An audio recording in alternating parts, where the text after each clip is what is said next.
All right. So anyway, this is the article that I ended up writing for LinkedIn, and so far, well, 147 people have read it so far. Well, that's pretty good. 12 people, I guess, kind of agreed with it. Talk about getting laid off and you can't find a job. That's what we're talking about. Today we're going to be talking about stress. Is this not stressful? You can't find a job.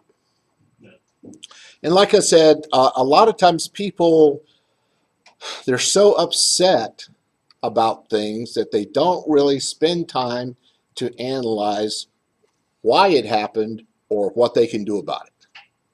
Okay? So I get a lot of times, or a lot of people will call me up and they'll ask me that. Right now there are thousands of open safety jobs. You want to know something? Over the last 10 years, there have been thousands of safety is one of those professions that a lot of people don't know that you can get a degree in it. And so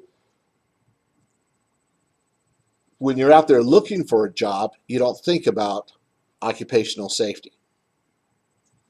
So we have a lot of people who are out looking for a job. Maybe they were a safety trainer, a few months ago or something along that lines.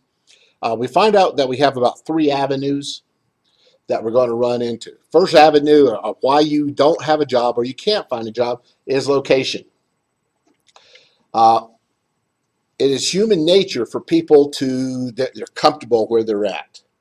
Okay, I've planted seeds, I've grown roots in this area, and I don't want to leave. So when all of a sudden they're out looking for a job, now they have a problem. They're looking for a job in Roswell, New Mexico, or Artesia, or Carlsbad.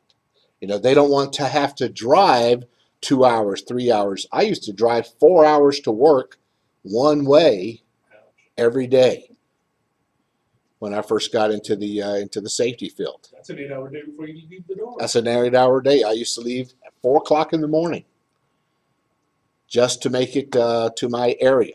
And the reason why I had to drive 4 hours a day is because the area that I was working in was Palm Beach and Miami. And at that time, I couldn't afford to live in Palm Beach and Miami where I wanted to live. So I made a choice. 4 hours a day or pay, $1,200 a month extra on something that, someplace that you want to live. So location. How far do you guys, how far do you have to drive for work yourself, Israel? Well, I had to drive about 7 miles. 7 miles. Now, you've lived in Roswell for how long? Since 2003.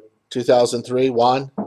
I drive about 6 miles. About 6 miles, and you've lived here for how long? Lifetime resident. Lifetime.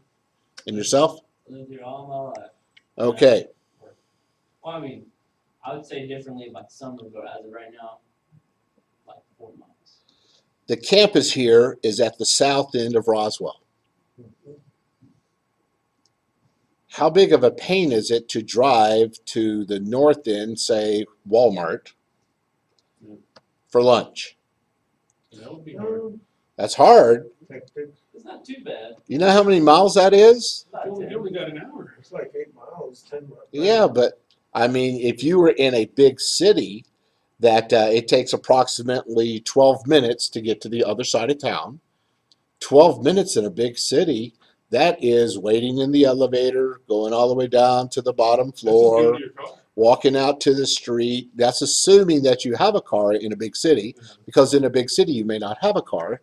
Hailing a cab, going to lunch, standing in line with the other 65 people who are trying to get lunch at the same time, grabbing your lunch, and then doing the same thing coming back. So it is, we're going to talk today about a matter of perspective. Honestly, to drive from one end of this town to the other end of this town was really kind of a short distance. But you want to have lunch at your location here. You want something close by. Why do street vendors in New York, selling hot dogs? Why do they make so much money? because it is convenient. I come down out of my building, I can get my lunch right there. Yeah. I read a rant. There was a young lady who is a millennial, and she was ranting by the fact that her company, which I believe was Yelp, that they did not supply her with enough snacks so that she could eat at work. You know, and you guys know that Google has a history of they provide free lunch and stuff like that to keep the people there and working. So location, that's one of the reasons why people, they don't want to drive. They want to have their career right where they're currently at. So location is going to be one of them. All out. Next is going to be experience. And this is where in the safety career field, we start to see a real disparity between people who do safety and people who are educated in safety. Okay, big difference between the two. Because a lot of times people got that job. They were somebody's cousin, or they knew a guy, or whatever, and they got the job and they backed in. I would make up, I'm making up a number, but I would say 85% of most safety people, or most people who are doing safety, one form or another, probably backed into the job. I backed into the job. When I started my safety career 37 years ago, I was a master mechanic, and they said, "Hey, do you think you could do a little bit of safety for us?" And so I started doing that. I enjoyed it. Found out that I was pretty good at it at the time. Did a little bit more. Did a little bit more. Finally, got into writing some regulations for the Pacific Air Command. Some safety regs there. Got back to the States because I was in the military. Got back to the States, and my commander basically told me, "We're going to put you on a blacklist." I says, "Well, what do you mean?" He says, "Well, we like the job that you're doing so well that when orders come down, you're not going to get them." And I ended up staying at a stateside base for 13 years, which is kind of unheard of in the military. So, experience. You may have a ton of experience, but no safety education. And that is, man, that's a tough pill to swallow right now, because you may have 20 years working in the oil field doing nothing but safety. I think that experience in the safety field is worth its weight in gold. But then when we start talking about DART rates, or when we start talking about certain elements of a safety program where you must have some sort of education, you didn't go to the classes. And now you're back out into the job market, and the people that you are up against, they have education. They may not have the experience. Like I said, experience is worth a lot, but they have education on doing this. They have a piece of paper that says, "I am a bona fide safety person. I got the education." Now we look at what some of the OSHA requirements. OSHA requirements is that you got to have experience, and actually OSHA really wants you to have documented experience. But what do they really look for? They look for education, a degree, certification, certificates, formal instruction in what you're going to be talking about. So experience is going to really play into it. Other than that, we get into probably the last part of it, and that's going to be all the way down here at the bottom, money. Money, money, money. I want to make $100,000 a year. I want to make 150, or I want to make 26,000. Let's go back to the person from Yelp, because I'm going to write an article on this one here, because I really think that millennials are getting kind of a bum rap, but then again, somebody has got to also just kind of lay it out straight for them. So here we have this young lady in this particular case. She is working for Yelp, and they are only paying her minimum wage in her area, and I think that she was living in, I'm going to say she's living in San Francisco. It may have been a different city, but it was a big city. And she's making $8 and I think 65 cents an hour. Now, if you were to go back 10 years ago, $8.65 an hour, even in Roswell, it's not great money, but it's survivable money, right? So 8.65. And her complaint was that they expected her to work long hours, and they didn't give her enough money to where she did not make a minimum living wage.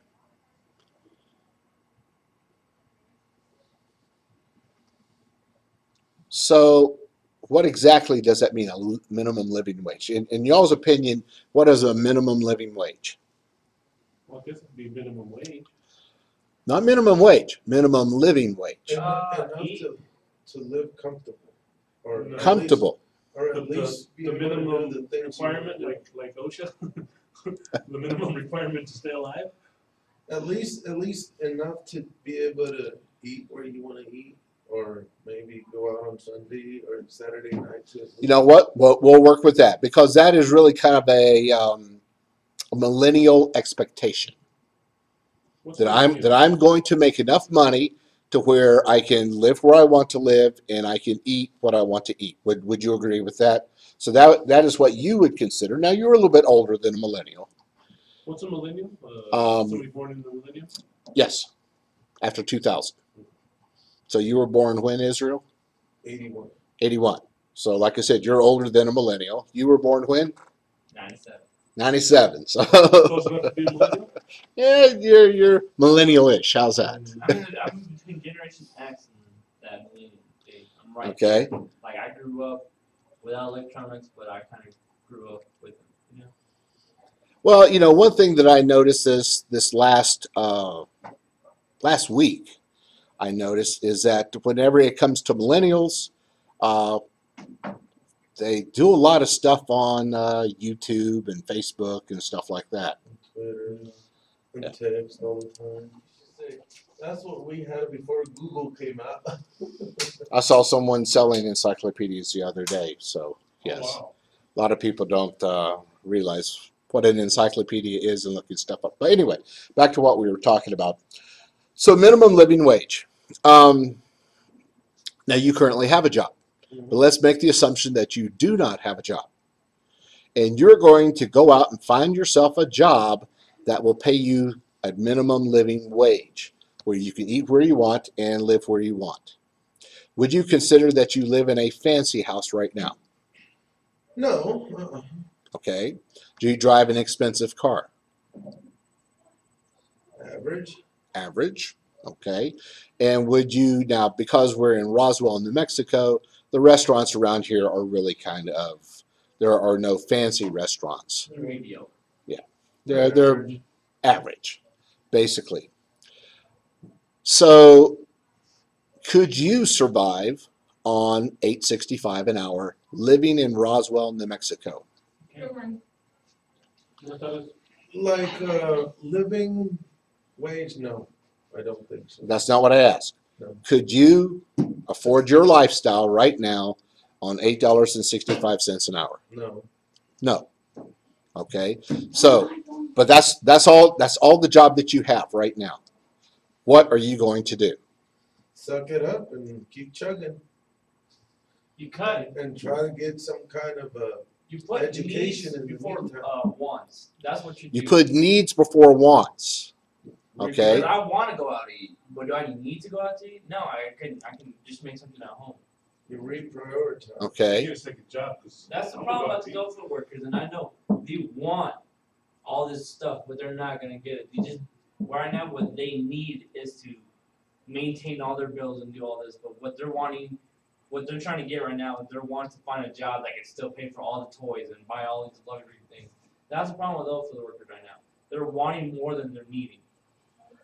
Right, because and in the oil field, we have seen this. This is I don't want to put this label on everyone because it is not on everyone, but there are quite a few people who maybe did not even get a high school education. But let's say they have less than a college education, and they were making $65,000 a year driving a water truck, and now all of a sudden they're back on the street because we don't need water truck drivers in this particular case. So they're back on the street with no education, but when you make $65,000 a year, you spend $65,000 a year, and now you're back down to 10 or 15 because you're collecting unemployment. But that's a separate problem. Yeah. You guys are going to graduate. Now, Juan, you're how old? 40. 40. And Israel, you are 34. 34. And you, Alex, 18. 18. Alex is 18. So, you three guys go out and you're going to apply for a job at XYZ Safety Company. What is your expectations of the offering bid? I'm going to start with you, Alex, because you're 18 years old. What is your expectations of the offering bid to give you a job in Roswell, New Mexico? Well, it depends on what. 50,000. 50,000? You'd Yeah. be comfortable with a $50,000 offer. 50 or 60, yeah. Okay, Alex, you're 18. Is that a fair expectation? Not necessarily, but for what I guess we could say what I invested myself into, I know my worth. Okay. So, So your perception is, and we're going to talk about perception all during today, your perception is that you are worth $50,000 a year once you graduate from the course. well, if I was going into safety, yeah. If I was just regular, That's all that we're talking about. We're going to kind of keep focused here. Israel, what is your expectation? I guess fresh out of college, I mean, perhaps the only thing I'll have is a paper, but maybe no experience. So I guess if I can start off somewhere between 45 and 60, that'd be okay. 45 and 60. Yeah. Okay, so you have a range, a little bit less than what Alex wanted, but a little bit more depending on your age or something or some experience. What about yourself there, Juan? I think I'd go a little higher. I'd go 55 to 65. 55. Now, why do you think that you warrant $55,000 a year? Professional experience. Because you know Ruth. Professional experience. Not Okay. necessarily in that field, just Life experience. life experience. Life experience. Knowing how to deal with people, how to talk to people, how to management experience. Okay. Ruth, what would you expect? You've heard the conversation. I would go between 80 and 90. 80 and 90. Yeah. Well, no. Yeah. Again, we're talking about expectations. Yeah. And the reason why you would expect between 80 and 90. Because I know they're gonna make me work for my money. So being bilingual, you're gonna have a lot more work. You're gonna be called more times. They're gonna want more of you. And if you go in there wanting 50, they're gonna give you 50, and they're gonna be happy. Oh, they are going to be happy to with it. give you 50, but you're worth a lot more. You guys have to realize how much more you are worth and the time that But you're spending in. The focus here is millennials. we have to That's what we're consider- talking about, and why people who've been out in the oil field, because you work out in the oil field, people who work out in the oil field, all of a sudden they were doing safety for a company, XYZ company, and all of a sudden, they were at the bottom of the food chain. They're no longer working. And we looked at location, why they don't have a job, because they don't want to leave. We looked at experience, because they really only had 1 or 2 classes underneath their belts, or, That's another thing. Yeah. And so now we're talking about money. So when it comes to our different generations, we have different expectations. Now, Ruth brought up the point that she is bilingual. How many of y'all took that into consideration when you made your analysis there? Yes, Alex. I was thinking, well, I gave that price range due to region. To region, and Yeah. that's a fair thing. If we were in California, this would be a different conversation. But again, though, if I were to offer you $80,000 a year to live in San Francisco, 80,000 may not go as far as $50,000 a year in Roswell, New Mexico. Yeah. So there is a cost of living index that you have to play into it.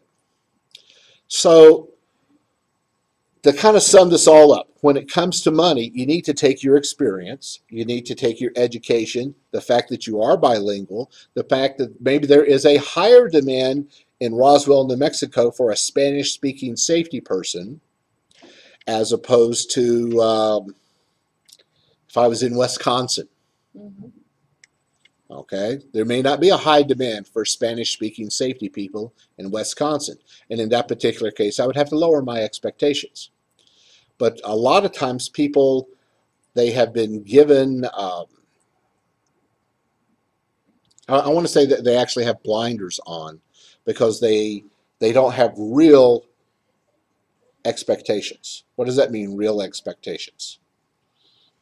We don't They don't, think they're worth that, or they don't think they can do it, or That Well, you I would mean, sit if down and I, consider everything. you can't have and other this is jobs the and- problem that a lot of managers have with millennials. And again, I'm kind of grouping them all together. Obviously, they don't all act this way. But a lot of times managers have problems with millennials because they have gotten out of high school or they have just gotten out of college. I guess they would just be now getting out of college. Um, and they expect to be managers, owners of companies, CEOs, and they expect that pay for their very first paycheck. Mm. So is that a real expectation? No, So, but I'm not going to graduate you guys. I'm stopping the program tomorrow. You guys are not going to graduate.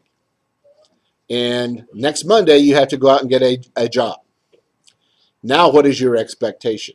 Is it going to be less? well, less than what you had before. Less than what you had before due to the fact that you can't finish the course or that you did not get that degree or something along that lines. So with that in mind, you now know that the course no longer exists. What's your next move? enrolled in the college. Move to a college that has the course, There you so go. we can finish our degree. So you can finish your degree. Or shall we stare at that closed door and get upset about it? We'll just come and nag at you. So let's go back to San Francisco and the girl from Yelp. She comes, maybe she has a degree, I believe she had a degree in communication. Does that warrant an $8.65 an hour job? No, Okay, so why did she take it? because maybe that's all that was available. Well, and this is it's going to be a little bit difficult for us because you're going to have to put yourself into what you believe millennials believe right Climb the now. ladder. Okay, would it be cool? We had a whole movie on this, The Internship, I believe it was. No, wait, Oh, yeah. not The Internship. The one where the two guys went to go work for Google. Why did they go work for Google? Google's kind of cool, right? You know, you get all of the cool stuff. Yelp is supposed to be a cool place. If you have a degree in communications, does that mean that you should take a $8.65 an hour, $8.67 an hour job? no. No, So if that was the only job that you could find, what should you be doing? $8.65 an hour. Well, and people wrote back to her and they suggested, well, maybe you should get a roommate because she is living in an apartment by herself. Maybe you should get a roommate. Just because you have a job. doesn't mean When I was making, I think I was making $28,000 a year. I had two roommates. There's three of us. I had two roommates, and everybody contributed $200 a month, which means we had $600 a month, and that paid for our house because we actually rented a house, and that also paid for food. I mean, we had steak and lobster a lot because we had $600 a month that we could spend on the house, and the house, I believe, at that time was going for about $400. And so this was a few years ago, obviously. So you learn to adapt. That's what you need to do. So money, location, experience, all of those things are going to come into play as to, what you should expect. Your expectations should be real. When I moved here, Mike, I almost had a heart attack I moved here from LA, and I used to live in Riverside County, and I used to make 23 some dollars an hour back then. Okay. I worked for the government, and I did all the food stamps, Medicaid, I did foster homes, all that stuff. And when I moved here, I went directly to work where I knew I could work. So I went and I applied for all the state jobs, and all the state jobs at that time were paying 11 and 10 and 13, and I was like, what? I said, with my experience, I don't want to make. I didn't move. Cut your pay less? Yeah, it didn't make any sense. And I mean, I looked for work everywhere, and there was a place who said, "Oh, you know what? We'll hire you on the spot. We'll give you the job." And I was like, "Okay," and they were going to pay me $5.40 or something like that an hour. I was in shock. Of course, I'll hire you on the spot for $5.40. Exactly. And it's just a big change in crazy stuff. But yeah, you have to. I didn't go to work for nobody. I decided that I wasn't going to work. That's when I opened the daycare. I had all the certifications to open the business because of everything I had back home, that it gave me the ability to open the business. I wasn't going to work for nobody for $10, $15 an hour. I said, forget it. And, and you bring up a very good point, that entrepreneurial spirit. If you cannot find the job that you want, go out and make it. Yep. Now, I do a lot of consulting. I do a lot of consultings with large corporations. And you guys know, whenever I'm doing consulting, a lot of times I will make $1,500 a day. Should you, as graduates, make $1,500 a day? No. Would you expect that? Probably not. Because if I was to get the same call from the same company as you're getting with the same questions, it would probably take me days and a lot of asking questions to other people, maybe sometimes even including you, to get the answer. That's what he's going to do it for $1,200 a day. Yeah. I don't get the contract. He gets the contract, and then he calls me Exactly. and asks me all of the So questions. see, but the corporations that come to you, But that's called networking, though, right? you pretty much know the answer on the spot. So that's probably why you're worth about $1,500 a day. And there is a lot higher educated, more knowledgeable safety people out there than myself that are not making $1,500, that are not making $1,000, that are not making $500 a day. There will be people out there that if they could make $300 a day, they would be very happy. And I would love to tell you that I make $1,500 a day and I work for 365 days a year. Yeah, that just doesn't happen. But you need to have those expectations. If you cannot find work, go out and make work yourself. One way that you can make a lot of work is by doing stuff for free. Well, what do I mean by free? Mm-hmm. You give away, you build a relationship, talking with folks, you're giving them answers, you're giving them your knowledge, and when it comes down to the big things, who are they going to call?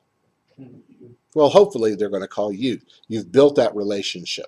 That's the reason why when we talk about people when they're building their resumes, your resume will get you the job interview. The interview gets you the actual job. We're talking about perspective, right? So the question is, you would like to make $100,000 a year, but I'm only offering you $10,000 a year. Will you take the job? And your answer, Alex, was, well, no, you don't want to take the job. I think that is a great job because you didn't have all of the different nuances to the job that I wanted. If I told you that I want you to come and work for me and that I'm going to pay you $10,000 a year, or we'll switch it around. I'm going to come work for you for $10,000 a year. I'm going to set up your safety program because I have a lot of experience setting up safety programs. And then I'm going to visit you 3 times a month. Now, what I want you to do as the company owner is that I want you to assign someone just to kind of process safety paperwork and stuff like that. You guys can call me whenever you want. But 3 times a month, I'm going to visit you or even, we'll make it 4 times a month. That's great. Once a week.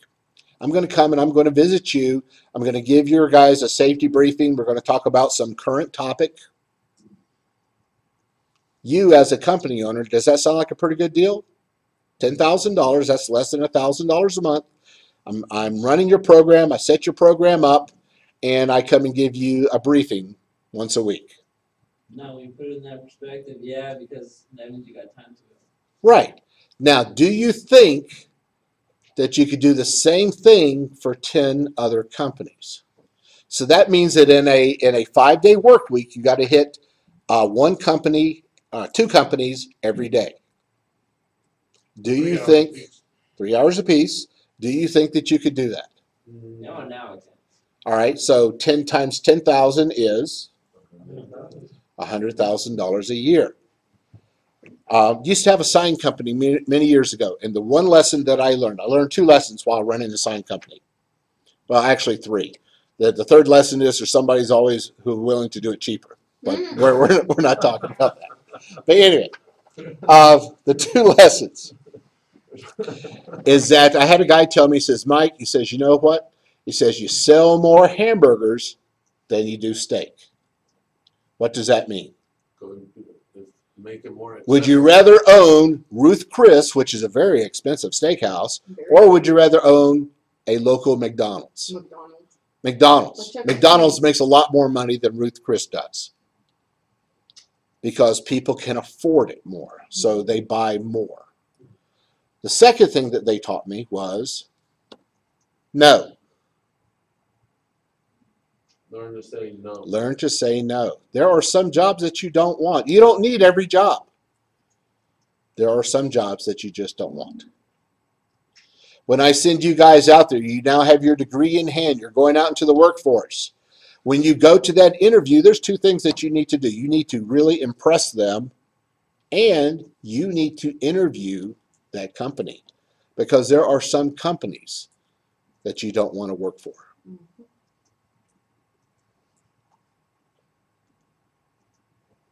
Comments? I think the interview does it. Some people will look at your resume, but they more want to see that interview. It's about the interview. I have actually told people when I go in to do a consultation with them, I have actually said, I believe someone's going to jail and it's probably going to be you. And they will ask me back. Why? Because I'm not painting the sky as blue. I'm not, trying to be a yes man. I'm doing what? I'm giving them an honest appraisal. People say, well, I don't want to do that. We don't do that at our company. We don't follow that safety stuff. You know how you handle that? It really is kind of cut and dry. The regulation says this. You're an adult. You own the company. If you don't want to do that, you just need to be aware of what the alternative, what else could happen to you. What happens if OSHA shows up? What happens if someone dies? You're the owner of the company. You're going to be held 100% responsible, and OSHA is one of the few agencies that will send you to jail for being stupid. So we're not there to beat people into submission with safety. We're there to present it in a logical manner where a logical person would follow safety rules and regulations. Okay, so let's wrap this all up. What do I need to do if I have some sort of safety training and I still just can't find a job? Well, we went through the 3 areas. You need to, take some consideration. Do you want to move? Can you move? What benefit would it be for you to move? Second from there is what are your current qualifications? I know that you may think that you have all of the qualifications that you need to actually become a safety professional or to continue on, but you need to just ask the hard question, do you really have it? If you have experience and no education, that's the easy part. Because the easy part is you can get more education. My average student is about 36 to 38 years old. Now, we do have some 18-year-olds, but then again, I also have students as old as 60 years old many times.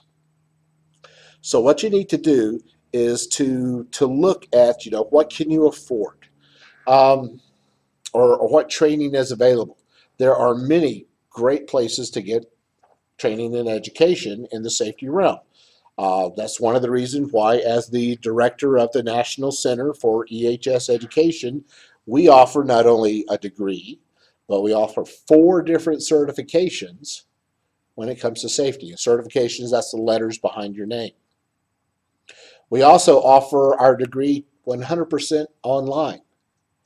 So you need to take that into consideration. Someone who's out there, they've realized that they need the education, we can fulfill their goals. Not only do we do the in-class classes, but we also offer the online classes, and then we offer about 30 some odd 1, 2, 3, or 4 day classes. So that may be something that somebody wants to do, where they come here to Roswell. Actually, you don't even have to come to Roswell, because depending on the number of students that we're looking at, if it's just a 1 student or 2 students, yes, you're going to have to come here to Roswell. Or if you happen to have, we'll say, 7 or 8 students, we'll actually fly out there or drive out there, come to them, and we offer them the same training that we offer right here. So you have experience, but you don't have education, we can get you the education. We're one of the most effective, or least expensive colleges in the country. People who come to our college for a in-state tuition, $67 a credit hour. Now, where are you going to get accredited, because we are fully accredited safety training for $67 a credit hour? I know that when I went through my bachelor's, my master's, and different things, I paid $550 a credit hour. So we're economical. If you want to do it online, you do it online. If you want to do it in class, you do it in class. We offer the differences. So you get your education, you get your certifications, you get your degree. Now where are you going to go? Well, there are plenty of jobs out there. You just got to start hitting the pavement. The key thing that I want you guys to remember, though, is just don't give up. Because, again, we look at people want to work in their area. Well, sometimes you just can't work in that area. Oil and gas is going to be a good example. When oil and gas goes down, because oil and gas does go up, oil and gas does come back down. When oil and gas goes down, then all of the areas, the Texas, the New Mexico, the Arizona, areas such as North Dakota, which rely heavily on oil and gas, those jobs are going to disappear temporarily. Maybe you need to do something a little bit different than work safety. But, and this is one of the big things that I have a hard time with other colleges that teach safety, because there are plenty of them. In fact, Harvard now has a safety degree. Do you want to have a Harvard degree? That's totally up to you. I'm sure it's a good school. I don't know anything about their program. But, do you want to have that type of degree? Or do you want to pay for that type of degree? So when you start looking at what you want to do with your education, you go out there, you get your education, and you decide, is it just in oil and gas? Well, that's the reason why we just don't teach oil and gas here. We teach construction. We teach general industry. We do teach oil and gas. But then now we're also getting into agriculture. We have some new changes in the agriculture regulations. So you want to get a degree that's well-rounded, so that you can go into different types of career fields as you progress through your career. Then you hit the streets. You hit the monsters.com. I will tell you that most of the time you're not going to knock on a door and get a safety job. The way that you get the bigger safety jobs, because that's what everybody wants, the way that you get the bigger safety jobs is that you use a headhunter. Headhunters, you don't pay them, but they are paid by other companies to go out and find good qualified people to come and work for them. And they get paid accordingly to how much of your salary is going to be. So get yourself a headhunter. How do you do that? Well, you got to put your resume on monster.com. We're going to talk to Career One Stop, used to be America's Job Bank, now Career One Stop. LinkedIn is going to be an excellent place to be at. LinkedIn has quite a few recruiters that constantly go through the people who work for LinkedIn or who are on LinkedIn, and they recruit from there. This is where they get their big pool. And as I said earlier, when you go in to do the job interview, you want to interview the company as well as has the company interview you, because there are plenty of companies out there that you don't want to work for. So let's say that you got the education, but you don't have the experience. A little bit more difficult because education is the easier part to get, a little bit more time consuming. But so you have the education, but you don't have the experience. You're going to have to find some companies that are going to be willing to give you a chance. Well, here's what most companies, and I deal with a lot of companies on a regular basis. They say, well, we want a bachelor's degree in safety and we want a CSP. Well, the reason why they say we want a bachelor's degree in safety and we want a CSP is because that's what somebody has told them that they want, that this is what you need. Many companies, even including the government, will take an associate's in safety if it is in safety. Now, if you don't have a degree in safety, then they're going to want a bachelor's degree in science or some related field, and that makes a little bit more sense. So we want to talk to the companies. The only hiccup that you're really going to run into is if you run into a computer-generated resume reader. Computer-generated resume readers, which the government loves to use, they're going to look for certain keywords at certain points in the resume. If you don't hit those points, your resume will never be written or never be read. So you want to make sure that you hit those points. How do you find out if they're using a computer to read it? You call up the HR person again, you just ask them. How do you guys vet, or how do y'all go through reading the resumes? If they say, well, we have a computer program, then you are going to have to adjust your resume to meet the requirements of what the computer is looking for. You want to send a resume to a Conoco or to a Boeing or some major company that's going to be out there, make sure that you have a letter of introduction.